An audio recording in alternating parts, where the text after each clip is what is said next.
আচ্ছা, আমি বলার আগে আমি একটু ডিফেন্ড করি এই যুক্তিতে যে যেই প্রতিবাদের ভাষাটা তাহলে কি হবে? বিরোধী দলের এই ধরনের প্রতিবাদের ভাষা কি আমরা অতীতে দেখি নাই?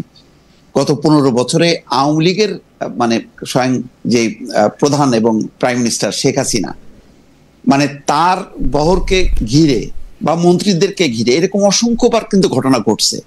বিষয়টা হলো যে আক্রমণ করা হয়েছে কিনা, কোনো অস্ত্র নিয়ে আক্রমণ করা হয়েছে কিনা, সেটা তো হয়নি।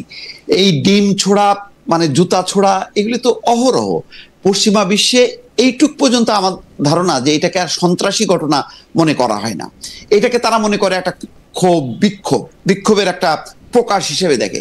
তো এটা যদি আমরা রাজনৈতিকভাবে বিবেচনা করি তাহলে আমাদেরকে, হ্যাঁ অবশ্যই তারা অতিথি, তাদেরকে ডিম ছুঁড়ে মারছে, পিছনে লাগছে, এটা কিন্তু এটা কি মানে রাজনৈতিক ক্ষোভ বিক্ষোভের মধ্যে কি এটা খুবই অস্বাভাবিক? মানে আওয়ামী লীগের পয়েন্ট অফ ভিউ থেকে আমরা যদি বিবেচনা করি যে তারা যদি বলতে পারে যে তাদের তো এরকম অবস্থার মধ্যে হয়েছে, সুতরাং তারা একটা ডিপ মারছে, তারা তো কোনো মানে পাথর মারে নাই, অস্ত্র দিয়ে আঘাত করেনি, তো এটা কি এমন মানে প্রতিবাদের তাহলে কি হবে? দীপু ভাই